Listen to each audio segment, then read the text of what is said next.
Nós estamos falando de vírus no geral e de alguns detalhes que conferem uma maior eficiência no processo de infecção do vírus, né? E aí nós terminamos ali antes do intervalo falando de que alguns vírus, eles são envelopados. Significa o quê? Que quando ele está saindo da célula, ele leva um pedacinho da membrana da célula em volta dele, disfarçando o vírus e ajudando ele a infectar mais fácil a célula sem ser identificado como um vírus para ser combatido, né? Como um invasor. Então ele vai ser disfarçado. O envelope é um disfarce para o vírus ali. Beleza. Nos vírus, então tá, já falamos o vírus tem vários passos de eficiência, né? Tem vários tipos de eficiências diferentes aí para o processo de infecção do vírus. Primeiro, se ele é um vírus que ele penetra o vírus inteiro, o vírus ou injeta o material genético engana a célula vai produzir novos vírus. Se essa célula é destruída, libera de uma vez aquele monte de vírus, mas depois ela parou de produzir.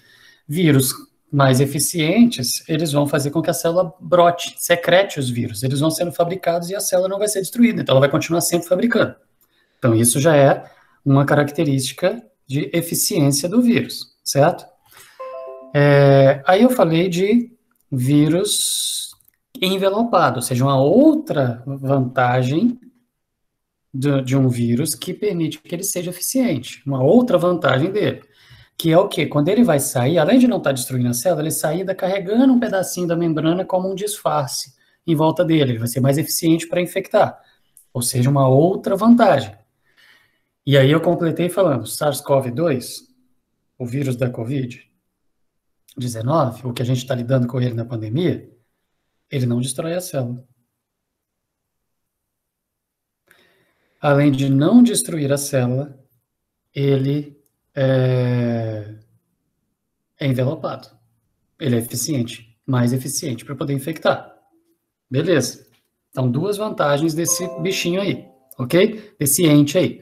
Agora, vamos lá. E o material genético? Vírus que o material genético é DNA, o DNA tem que ir lá se incorporar no genoma da célula para poder produzir RNA, para produzir lá nos ribossomos, retículo endoplasmático e tal, produzir as proteínas do vírus e na replicação fazer cópias do DNA do vírus que vão depois entrar dentro das caixinhas lá, ser envolvidos pelas caixinhas de proteína pelo capsídeo e virar vírus novo, ou seja, é um processo lento, tá? Vírus de RNA já tem um processo um pouco mais rápido, dependendo de qual é o tipo de vírus, ou seja, um vírus de RNA quando ele entra no citoplasma, quando o RNA do vírus infecta a célula, entra no citoplasma da célula, esse RNA, dependendo do sentido de leitura dele, positivo ou negativo, vou explicar o que é isso, ele pode ser já transcrito de uma vez. Aliás, traduzido de uma vez. Ele já pode ser lido pelo ribossomo e produzir proteína. Já produzir novos vírus, ok? Os vírus de RNA, tem dois tipos de RNA. RNA positivo, RNA maisinho, certo? Senso positivo, e RNA senso negativo. Os vírus de RNA senso positivo, senso negativo, quando eles entram dentro da célula, o sentido, sabe aquele 5 linha, 3 linha do sentido de leitura do RNA que a gente viu no início do ano, quando a gente estava vendo células, DNA, RNA, a gente viu aquelas coisas no geral ali? O DNA, o sentido de leitura do DNA, o sentido de leitura do RNA, ele tem um sentido da molécula, de que lado vai para qual. O sentido de leitura do RNA, ele é do 5' para o 3'. Esse é o sentido de leitura positivo, ou seja, um RNA mensageiro de uma célula vai ser lido pelo ribossomo do lado 5' para o lado 3'. São as duas pontas da molécula ali. Se você tem um vírus que é RNA sentido negativo, significa que ele é invertido. E se o RNA do vírus é invertido, ele não consegue ser lido pelos ribossomos do vírus. Então, os ribossomos do vírus, não, os ribossomos da célula não reconhecem o RNA do vírus como um RNA mensageiro. Então, esse RNA do vírus precisa fazer um processo que chama transcrição reversa. O HIV, causador da AIDS, é assim. Além do vírus, o HIV, além do vírus ter o capsídeo, a caixinha de proteína com RNA dentro, ele tem uma enzima que não funciona dentro dele, só lá na célula, mas ele tem uma enzima guardada ali. Quando ele infecta a célula, ele joga o RNA dele, que é sentido negativo, que é um sentido de leitura oposto, invertido em relação ao ribossomo da célula. Então a célula não vai conseguir ler, mas ele joga essa enzima lá dentro, que chama transcriptase reversa. E essa enzima do vírus lê o RNA do vírus invertido dentro da célula, usa os nucleotídeos que estão soltos ali no citoplasma, que são fruto da digestão celular ali, e fabrica um DNA a partir do RNA. Então, o RNA do vírus, sentido negativo, entra no citoplasma e ele é transcrito reversamente, ou seja, do RNA fabrica um DNA. A transcriptase reversa, que é o nome dessa enzima, estou falando do HIV, ela pega o RNA negativo, transforma num DNA. Aí esse DNA vai fazer igual os vírus de DNA, vai lá para o núcleo da célula, infectar lá, hackear a célula, fazer ela produzir proteínas novas do vírus e para novos vírus e produzir cópias desse DNA para poder colocar dentro desse capsídeo e produzir vírus novos. Processo super lento, HIV desse jeito. Já os vírus mais eficientes são aqueles que o RNA deles são os vírus de RNA, então não precisa de passar por esse processo do núcleo e tal lento, são vírus de RNA sentido positivo, ou seja, o RNA dele entra, o sentido de leitura dele é o mesmo do RNA mensageiro da célula, e quando ele entra no citoplasma, o ribossomo já lê, já começa a produzir proteína, já faz todo o processo, já fabrica os vírus, não precisa nem de hackear o núcleo. Não precisa nem de mexer com o genoma. Já engana a célula, transformando a célula numa fábrica de vírus já no citoplasma na hora que acabou de entrar. Esses são mais eficientes. Adivinha qual vírus que é RNA sentido de leitura positivo? Igualzinho do RNA mensageiro. O SARS-CoV-2 também. Ou seja, ele é um vírus de RNA sentido positivo, isso está na prova, tá? Isso que eu estou falando aqui está na prova de vocês, que vai tratar de vírus. O sentido de leitura do RNA do SARS-CoV-2, ele é RNA sentido de leitura positivo, RNA positivo, que é igualzinho ao RNA mensageiro da célula. Quando entra, ele já afeta, a primeira organela que ele afeta é o ribossomo. Ribossomo já começa a ler, já vira escravo do vírus e já começa a produzir proteínas novas do vírus, o processo depois a gente vai ver, e vai começar a produzir vírus novos já no citoplasma. Eficiência do SARS-CoV-2, tá bom? Ele é envelopado e ele é um vírus que... Nossa, deu branco no primeiro. Ele é RNA sentido de leitura positivo, por isso ele é mais eficiente, mais rápido, certo? Não precisa enganar, não precisa interferir lá no núcleo, e ele é envelopado, que facilita as infecções. Beleza. O HIV, que era o principal modelo e exemplo até o passado, até 2 anos atrás, era o que é um vírus de RNA sentido de leitura negativo. Então, ele entra junto com a proteína transcriptase reversa e faz um DNA a partir do RNA, ou seja, uma transcrição reversa. Transcrição é o DNA produzir RNA. Transcrição reversa é o RNA produzir DNA. Isso é possível através dessa enzima transcriptase reversa lá do HIV, tá bom? Beleza, vamos ver mais. Já expliquei aqui nesse slide, estou falando dessa transcriptase reversa. Como que é o nome desses vírus? O nome genérico, como a gente viu semana passada, a gente vai dando nome para os pacotinhos, né? Agrupamento de seres. O nome genérico que a gente dá para os vírus que têm essa enzima transcriptase reversa e que são vírus de RNA sentido de leitura negativo e que precisam fazer o RNA produzir um DNA dentro da célula para esse DNA depois infectar o núcleo e depois produzir vírus. O nome desses vírus é retrovírus, ok? Tem outros retrovírus que causam doenças menos graves, por exemplo, do que a AIDS e tal. Você tem vários retrovírus, tá bom? Mas retrovírus, então, é um vírus de RNA, sentido negativo, que injeta a transcriptase reversa e que esse RNA negativo produz um DNA primeiro, para esse DNA lá do núcleo produzir RNA positivo, para sair o RNA positivo igual o mensageiro e enganar a célula, tá bom? Já o SARS-CoV-2, ele já é direto RNA positivo, que quando entra já engana a célula de cara. Ele é mais rápido, age mais rápido, ok? Uma mutação que atue nesse processo, por exemplo, pode tornar mais rápida ainda. Olhando, então, para o HIV, para a gente gastar um pouquinho mais de tempo olhando aqui para um vírus, para um retrovírus, que é muito estudado, Ele é um vírus que tem 2 moléculas de RNA dentro dele, só que RNA negativo. Tem a transcriptase reversa, que é a enzima que fica dentro da caixinha de proteína também. Ele é um vírus envelopado, ou seja, ele infecta e disfarça bem, porque ele tem um pedaço da membrana da célula de onde ele saiu, que ele carrega junto, tá bom? Então, ele é envelopado, protegido. Tem o capsídeo de proteína, tem 2 RNAs dentro e tem a transcriptase reversa. E esse RNA dele, então, é negativo e ele precisa, através da transcriptase reversa, produzir DNA para ir para o núcleo, para depois, lá do núcleo, o DNA fazer a transcrição e produzir o RNA invertido, positivo, para ir para o citoplasma fazer vírus. Por isso que a infecção demora, o processo do HIV demora, tá bom? Então, ele tem tudo que o SARS-CoV tem, nesse sentido de ser envelopado, ser de RNA e tal, porém, ele é um RNA invertido, melhor e mais eficiente para conseguir fazer a infecção e gerar uma pandemia, como a gente está vendo, ok? Mais uma coisa. Então, agora vamos olhar para um resumo geral, então, do que a gente tratou aqui como um todo nos vírus, antes da gente entrar em coisas mais específicas, tá bom? Vamos lá, antes de entrar no mais específico, falando da pandemia. Então, vírus são parasitas intracelulares obrigatórios. Ele não existe, ele não fica viável se ele ficar muito tempo fora de célula. Ok? Os vírus, eles borrifam, eles saem em microgotículas de água, esses do SARS-CoV-2, certo? Da Covid. Saem microgotículas de água. Essas gotículas de água secaram, pouco tempo depois, tem os tempos certinhos, nós vamos tratar disso depois, ele vai ficar inativo. Ele precisa de células, estar dentro de célula, passar por dentro de célula, infectar a célula para ele continuar existindo, tá bom? Para conseguir entrar na célula, ele tem que ter a chave certa para a fechadura certa. E a fechadura certa são proteínas que estão na membrana de células específicas. E a chave certa são proteínas no capsídeo do vírus que conseguem encaixar, fixar na proteína de células específicas para poder conseguir infectar aquelas células. Portanto, os vírus, eles são específicos. Não é qualquer vírus que infecta qualquer coisa e qualquer pessoa e qualquer organismo.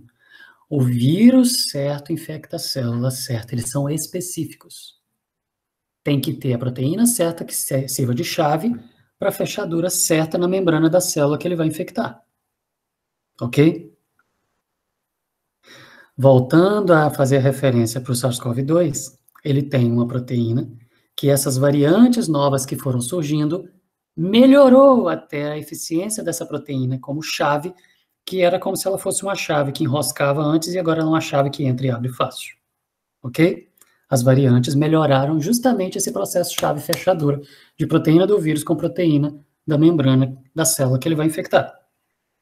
E ela é específica para vários tipos de células do nosso organismo, de partes diferentes, que justificam todas as comorbidades e todas as situações que acontecem que geram agravamento da pessoa. A gente vai ver todas elas. Não são todas as células do nosso corpo que esse vírus consegue entrar. Se raspar, esfregar SARS-CoV-2 no seu rosto, você não vai infectar com ele. Porque suas células da pele não vão ter aquela abundância de fechaduras específicas, da proteína específica na membrana, que o vírus tem a chave para entrar. Mas as vias aéreas superiores tem pra caramba. Rins, coração, intestino, pulmão, vai ter bastante. Então, células específicas têm a fechadura específica e esse vírus abre essas fechaduras com a sua chave, ok? Beleza. Dentro da célula, o DNA, ou então o RNA do vírus, quando o vírus conseguiu afinidade, conseguiu encaixar nessas células e infectar, jogar o material genético ali dentro da célula, o DNA ou o RNA vai infectar, ou seja, vai hackear, é a parte que a gente chama de eclipse, que é o quê? A célula não enxerga mais o mundo e ela vive em função de produzir novos vírus, vira uma fábrica de vírus, ok? Seja isso vindo do DNA ou vindo do RNA, tá bom? Então, eles enganam a célula. Voltando a lembrar do que a gente falou lá no início, para a maioria dos biólogos, nem o ser vivo eles são, os vírus. Mas eles são um erro na estrutura da vida, uma falha que se replica essa falha e vai piorando a coisa. Ok? Bom, vírus de DNA, o DNA entra no genoma. Ok? O vírus pode ser de DNA dentro dele ou RNA. Estou fazendo um resumo de tudo. Vírus de DNA, o DNA tem que entrar na célula, infectou, entrar no genoma da célula, enganar a célula para, a partir do genoma, produzir RNA mensageiro que é o RNA+, RNA mensageiro, e esse RNA mensageiro lá para o citoplasma produzir novos vírus, ok? Vírus de RNA negativo, como o HIV, por exemplo, que são os retrovírus, ele infecta o citoplasma, mas não adianta. Esse RNA negativo do citoplasma, ele está invertido, aí ele precisa da enzima transcriptase reversa produzir um DNA a partir desse RNA invertido, o DNA infectar o núcleo, lá o genoma, e lá do genoma fazer transcrição e produzir RNA mensageiro, que é o RNA+, que vai conseguir ser lido pelo ribossomo e produzir novos vírus. Ok? Esse é o negativo, é o HIV. Vírus de RNA positivo, que é o que vocês vão ter que responder na prova, vírus de RNA sentido de leitura positivo, eles são executados imediatamente quando entram, porque o RNA já é com o mesmo sentido de leitura do RNA mensageiro. Quando ele entra, a célula acha que é um RNA mensageiro, e a partir do momento que ela começa a ler, já era. Ok? Virou uma fábrica de vírus. Beleza. Resumimos isso tudo, aí vamos para o nosso SARS-CoV-2, para a nossa pandemia, para o vírus da pandemia. É um vírus envelopado, como vários outros da família grande de coronavírus. Não existe um coronavírus só.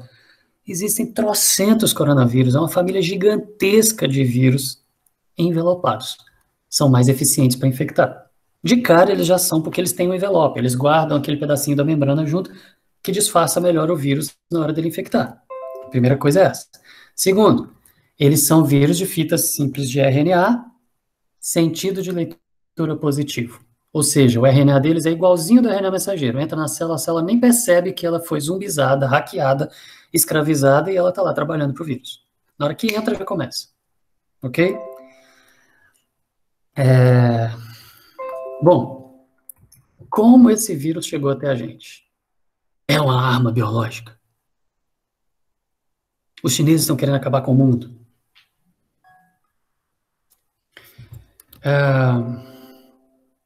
Vamos lá. Olha aqui para o lado.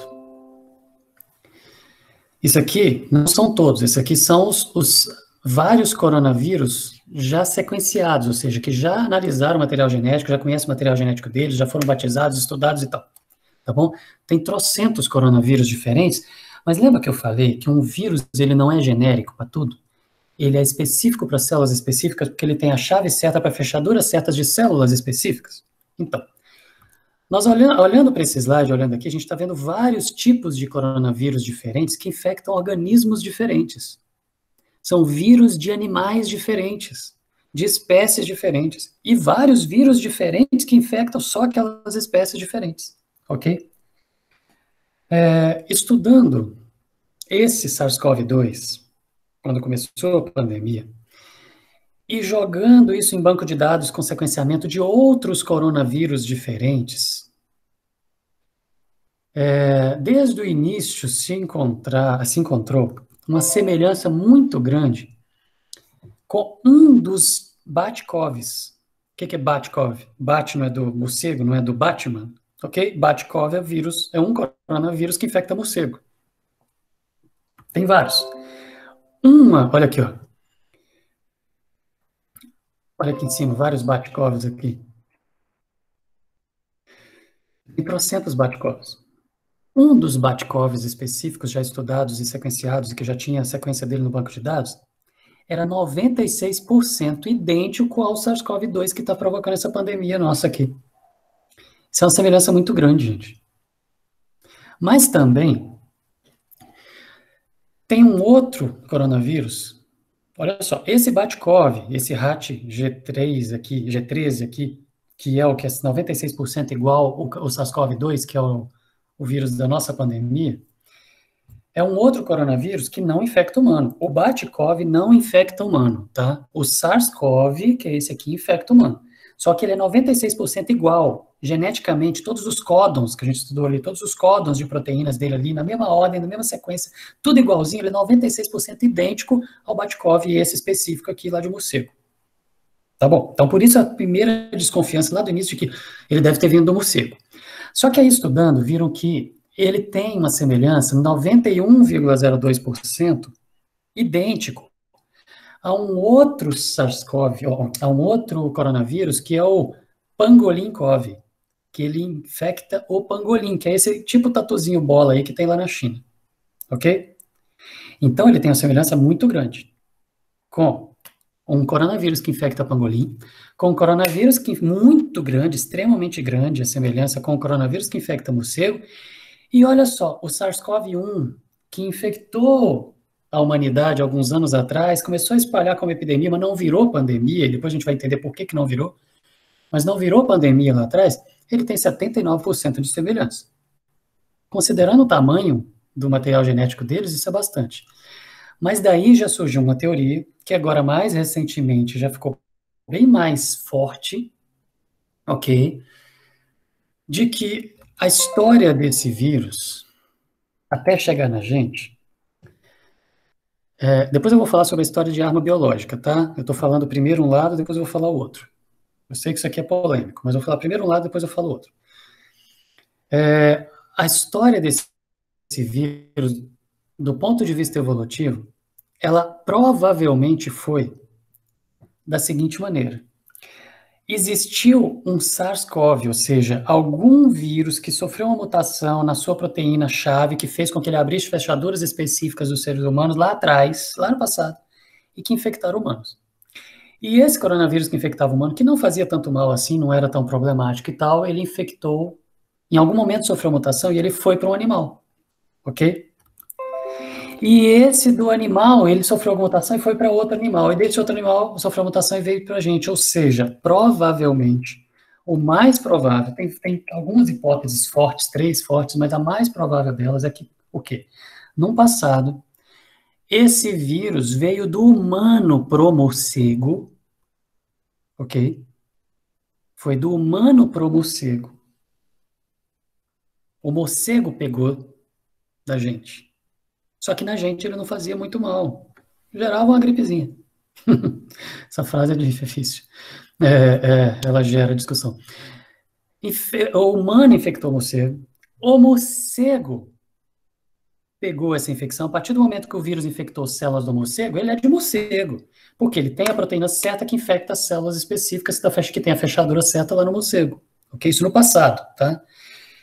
Lá no morcego, eles foram sofrendo replicação, como a gente viu como que é o processo aqui, foram surgindo novas variantes. Alguma variante lá do morcego saiu e infectou o pangolim, que é animal silvestre também, que convive ali, e o pangolim pegou o vírus que antes era de humano, que passou a ser de morcego, e que sofreu mutação de novo e foi para o pangolim. E o pangolim, ele... Depois, no pangolim, sofrendo mutações, alguma variante que saiu foi lá e passou para o humano. Onde? Ah, foi no mercado, lá de Wuhan? Pode ser no mercado. Ah, a pessoa levou para casa e comeu, ou a pessoa estava no preparo dele, ou estava no cuidado com os animais. Pode, tudo é possível, pode. Não estou falando que não é. Não tem como a gente provar isso, ok? É possível, tá? Mas a hipótese mais provável que esse vírus tenha chegado até a gente por um processo evolutivo em paralelo com a gente, ou seja, o humano está aqui vivendo, os animais silvestres estão vivendo, esses vírus estão caminhando para lá e para cá, sofre mutação, vai de uma espécie para outra, sofre mutação, vai da outra para outra, da outra para outra, e ele vem caminhando. A semelhança é tão grande que nem precisa de um laboratório, não estou falando que não foi, mas que nem precisa de um laboratório de virologia que trabalhe com o coronavírus lá em Wuhan e ir lá e fabricar arma biológica e soltar de propósito, nem precisa. Naturalmente, isso já acontece.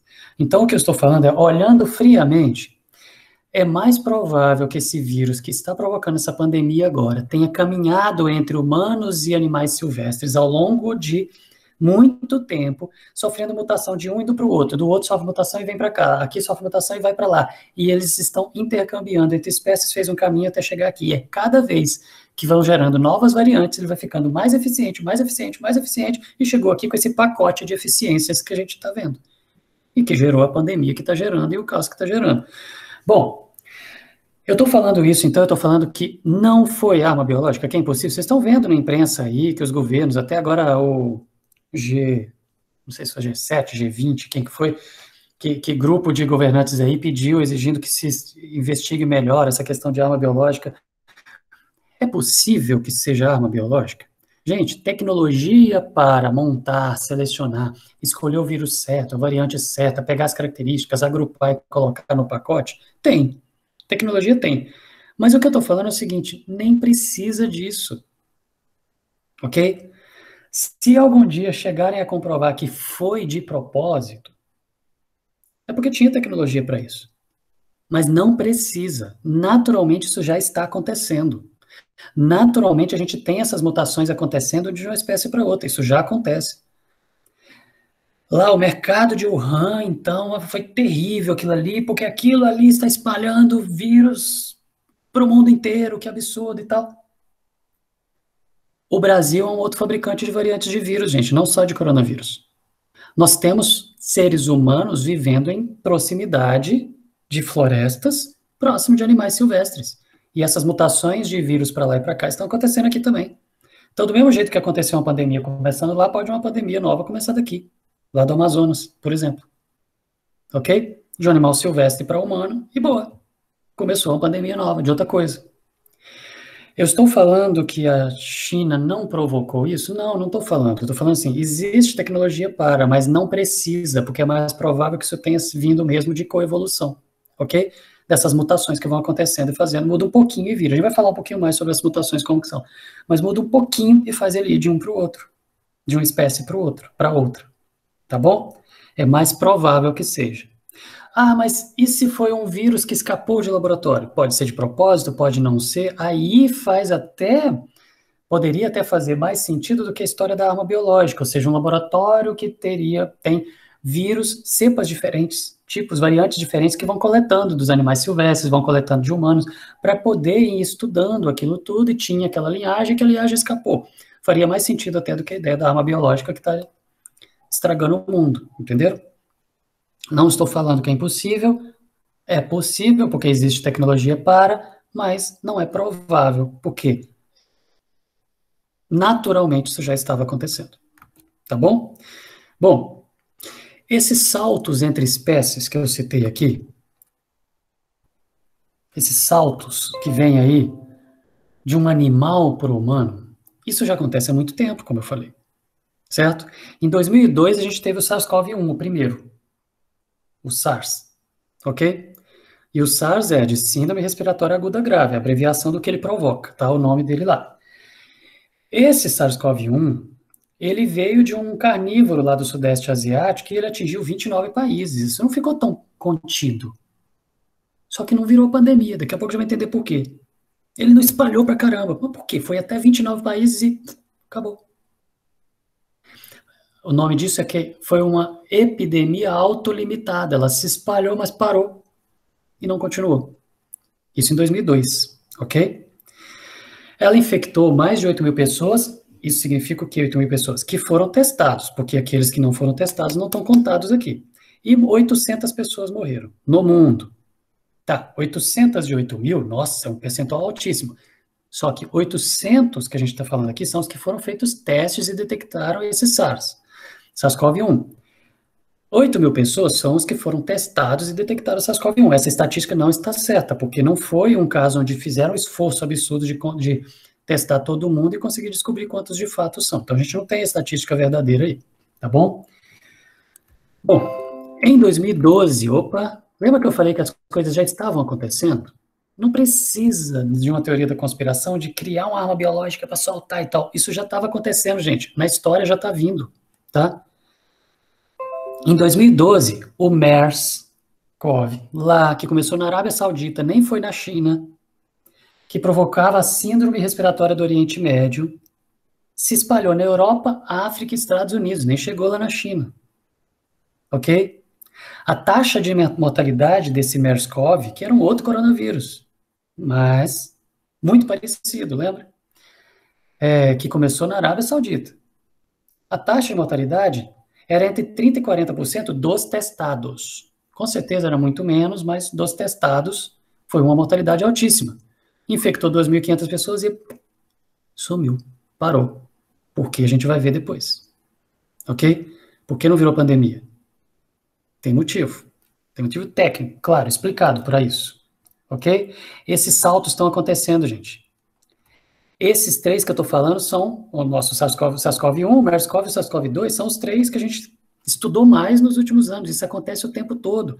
Agora, que está todo mundo ligado nisso, a gente fica ouvindo falar, a variante de Manaus, a variante do Rio de Janeiro, a variante de Curitiba, a variante da África do Sul, a variante da Europa, a variante... Gente, Isso é o natural. Variante de vírus surge o tempo todo. Imagina que entra um vírus em você, infecta você, suas células são infectadas, uma célula vai brotando vírus que vão para outras células, e eles vão fazendo cópias. Nesse processo, vão surgindo variantes o tempo todo, toda hora. Qualquer indivíduo infectado é uma fábrica de variantes novas. A maioria delas não vai dar em nada, piora, atrapalha o vírus e ele não consegue infectar. Uma ou outra vai lá e faz a proteína, que tinha um encaixe, que encaixava na proteína do... Imagina isso aqui. Tinha um encaixe na proteína do vírus, que encaixava na proteína da membrana bem, mas tinha que forçar um pouquinho para entrar. Mas encaixava. Beleza? Provocava. Aí é uma variante que sai, ao invés da proteína sair com essa distância aqui, ela sai com essa distância. Aumentou um pouquinho ali. O encaixe melhorou, aí ela entra como uma luva. Encaixa muito bem. Melhorou a eficiência, mutação, variante nova. É o que a gente está vendo acontecendo agora. Ok? A variante nova que está mais se espalhando, ela melhorou a eficiência de encaixar a proteína. Só isso. Essas variantes surgem o tempo todo. Quando uma dá sorte, entre aspas, de alguma coisa encaixar melhor, de ter uma afinidade melhor e ser mais eficiente, pô, aumentou a eficiência. Aumenta a infecção, aumenta o número de infectados, aumenta o efeito, mais mortalidade, mais. Ok? Essas mutações aleatórias, gente, elas acontecem em todos os seres vivos. A vida é estruturada assim. As células com o material genético delas dentro sofrem mutação. A gente aprendeu isso esse ano. Nosso material genético está sofrendo mutação, só que nós temos um sistema de reparo, e esse sistema de reparo vai lá e conserta a mutação. Então, às vezes escapa, e quando escapa, vira um câncer e a gente morre. É raríssimo uma mutação gerar uma vantagem. A maioria das mutações estraga. Com vírus não é diferente, só que vírus não tem sistema de reparo, lembra? Não é uma célula. Não tem nada funcionando nele. É uma caixinha com material genético dentro. Ele não tem sistema de reparo. Então, mutação acontece no vírus, fica. Entendeu? Deu certo, melhorou, beleza, variante nova que melhorou, que espalha. E outra, pode ser uma variante nova que melhorou, mas não espalhou, porque não passou para uma outra pessoa, ficou e morreu onde ele foi fabricado. A maioria não vai dar certo. A maioria das mutações não vai dar certo e vai piorar o vírus. Mas as que melhoram, tornam esse erro, entre aspas, na matrix mais eficiente e se espalha melhor. É o... Deu branco, o oponente do Neo na Matrix. Aquele cara que se replicava. Bom, então, essas variantes que ficam surgindo aqui são simplesmente o natural de vírus. Vírus é um ser mutante, é um ser que fica sofrendo mutações o tempo todo, não conserta porque não tem sistema de reparo e vai espalhando. Sempre foi assim, isso já estava vindo, a história já estava mostrando, agora a gente só está vendo isso ao vivo e em quase tempo real. Mas isso sempre aconteceu, tá bom? Bom, a fechadura que essas mutações aleatórias que foram acontecendo nesses vírus, que a gente foi vendo alguns exemplos aqui, que fizeram com que esse SARS-CoV-2 saísse lá do morcego ou do pangolim e viesse para o humano, essas mutações aleatórias fizeram com que essa proteína, a spike, que é uma das proteínas, não é a única, uma das proteínas relacionadas ao encaixe do vírus, que ela fosse mais eficiente em encaixar, ela se encaixasse bem numa proteína que nós temos nas nossas células, que é a ACE2. A gente vai estudar essa proteína depois, na semana que vem a gente vai falar mais dela. E essas células estão presentes pra caramba no nosso sistema cardiovascular e respiratório. Então, por isso que ele entra fácil nas vias aéreas superiores e se espalha. Ok? A porta de entrada é uma fechadura que o vírus, por causa da mutação, passou a abrir. Tá bom? O ser humano tem os mesmos aminoácidos em 30 pontinhos de contato entre uma proteína do vírus e a da ACE2, em 30 pontos de contato que essa proteína do vírus encaixa muito bem e é eficiente para poder colocar o material genético para dentro. Por isso que ele é especial. Só que esses saltos que vão acontecendo entre espécies, como eu falei, já acontece há muito tempo. Eu falei de 20 anos. Isso acontece, gente, há mais de 12 mil anos, ok?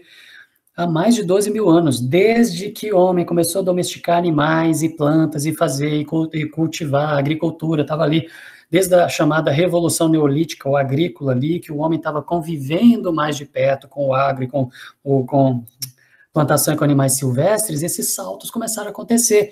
Então, o Homo, só que até agora que eu estou falando do homem moderno, o Homo sapiens vivia em pequenos grupos.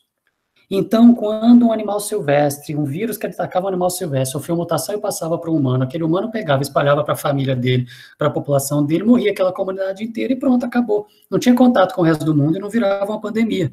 Ficava isolado. Isso sempre aconteceu, gente. Coronavírus existe há trocentos anos, certo? Assim como Homo sapiens também. E eles estavam convivendo aí, tá? Só que hoje o indivíduo acorda e toma café na Austrália, almoça na Europa e vai jantar, em Nova York, ok? Bom, as coisas se espalham rápido, nós vivemos em comunidades maiores, um vírus espalha, não mata só aquele grupinho, ele espalha. E aí, quanto mais eficiente ele é, maior é o estrago e o quanto ele consegue atingir. Tá bom? Deixa eu ver aqui onde que a gente vai parar.